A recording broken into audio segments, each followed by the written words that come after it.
Hello, Ian here from Darkmessiah Workshop. Welcome back to another video.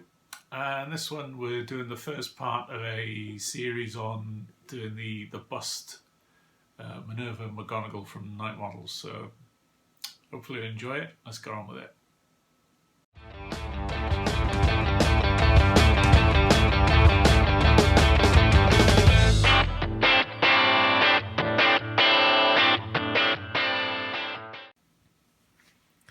Righto, here we go.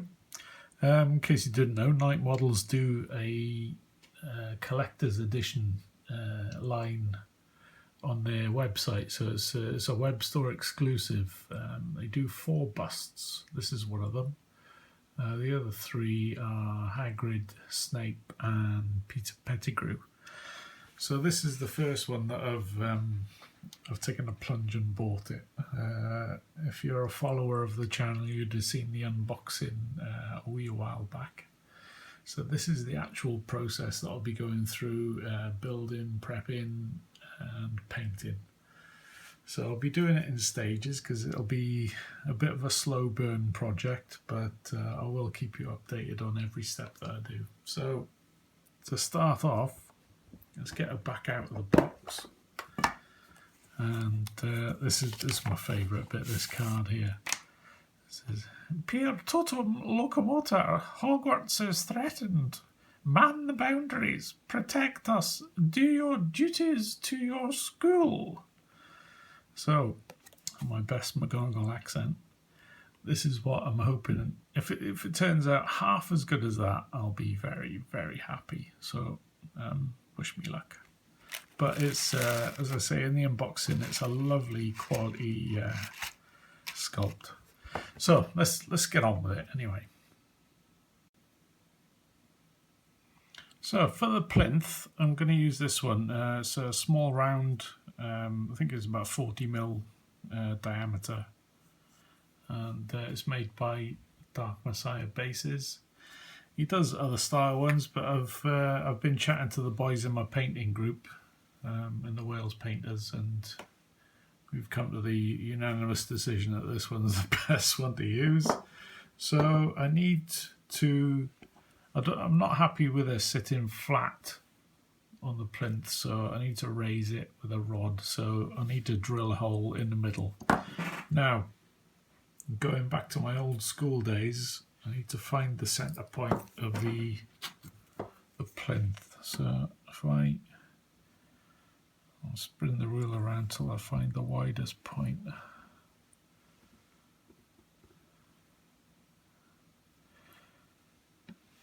It should be around here.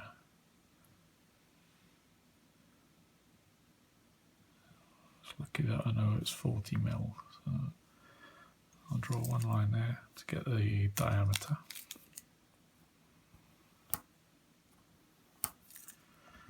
And then I'll do the same for the other side.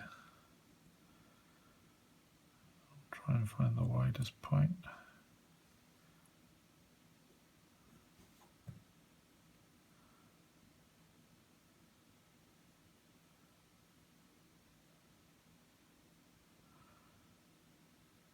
Which is about there.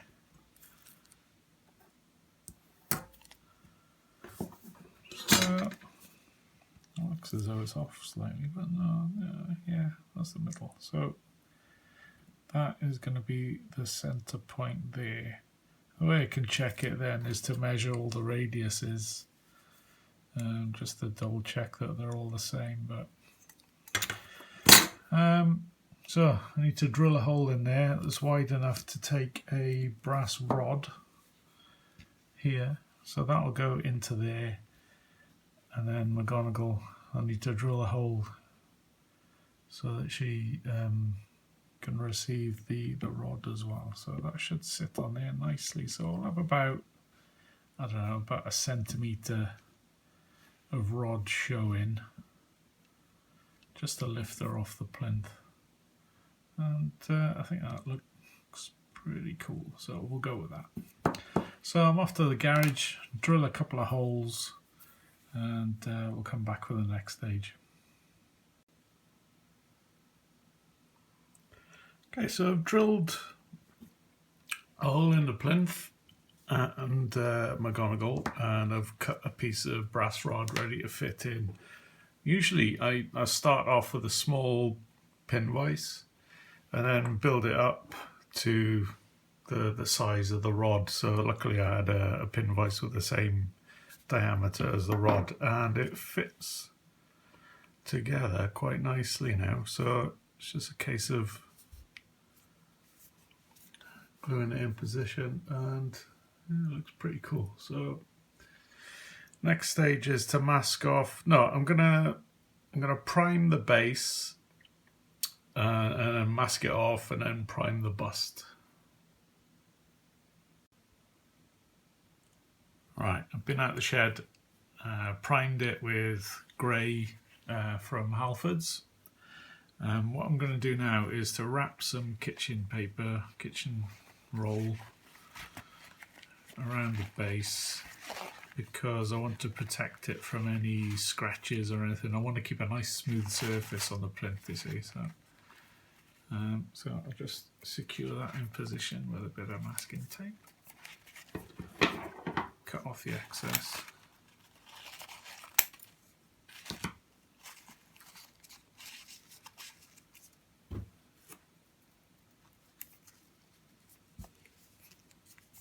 And I'll do the same for the top as well then. Once I can get the masking tape going. So go across the hole.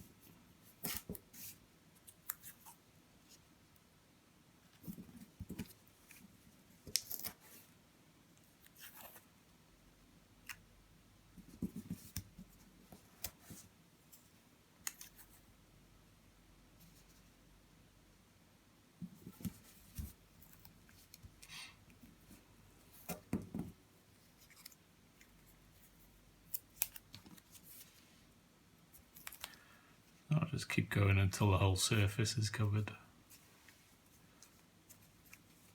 And I'll secure it in place then with a strip going around the top. And I'll do another one along the bottom as well, once I get these bits in place.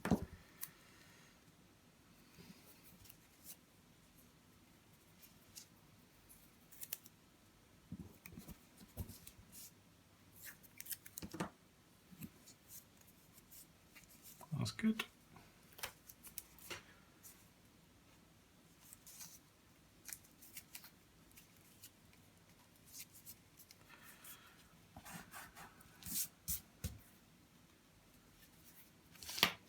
No, happy. Right, so the plinth is covered. Just going to glue the bust into place now with some super duper glue.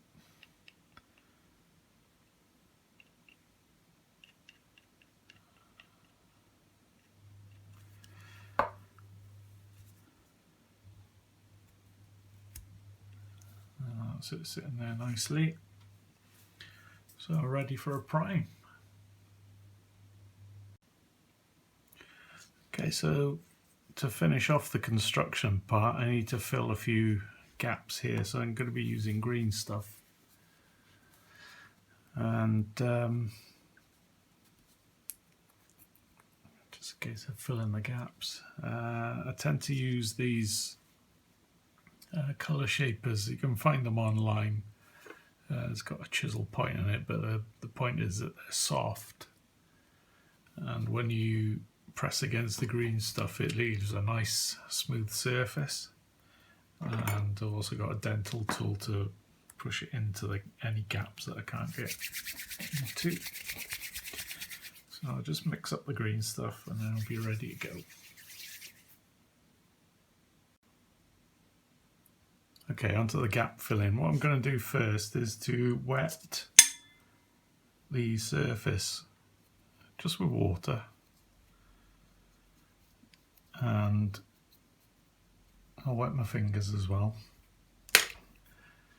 and the tools, the clay shaper as well, so that the green stuff doesn't stick to it. So I'll roll it to about the size where I think it's going to fill the gap.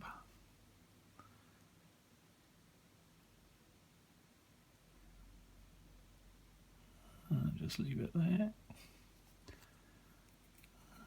I'll carry on round.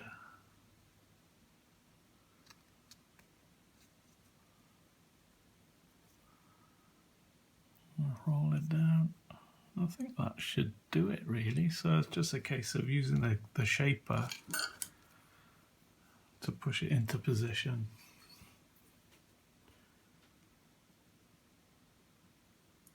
So I'm just pushing it down into the gap.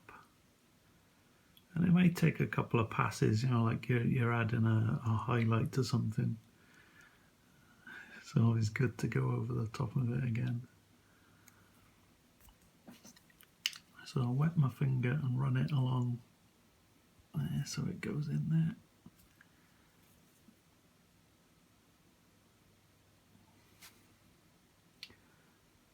Yeah, so I'll get a bit more green stuff now. The gap seems to be more severe there. So I'll just add a little bit more in there.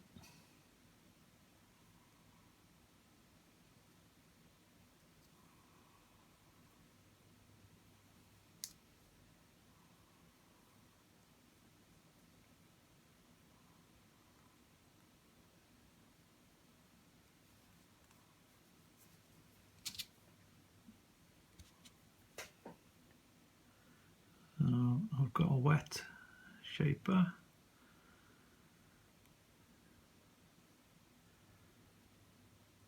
And hopefully you can see there that we've got a nice smooth surface, but if you don't get it straight away, use your finger to flatten it down. But the thing is, when you use your finger, you leave little traces of fingerprints on there.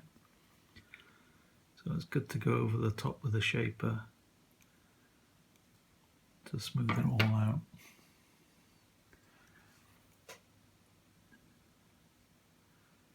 And I think we've still got a rim there, so that's good.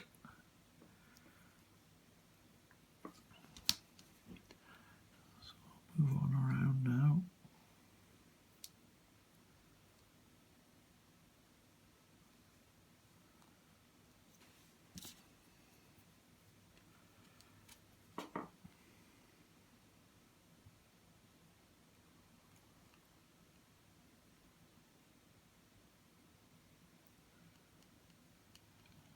I don't want any on the band, that's why I'm pushing it up.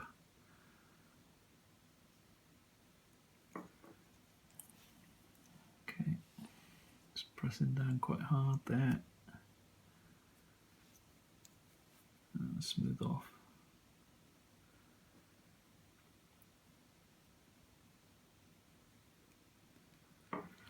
I'm fairly happy with that side.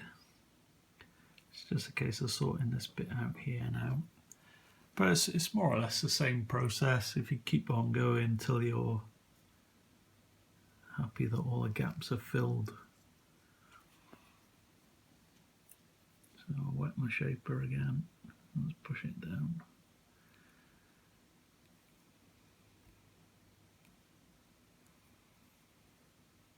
Let's remove that little bit on the band. Yeah, that's good.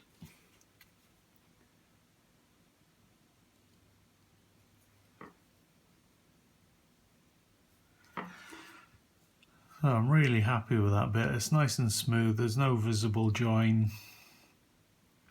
I think we're ready to start priming, I think. So for the hat, I'm going to mount it on a cork, only because I haven't got anything else to mount it on. I was going to put it on a base, but I thought, you know, you're not going to be able to paint the underside of it. So I thought if it was slightly raised on a cork, we'd be able to get under the rim at least.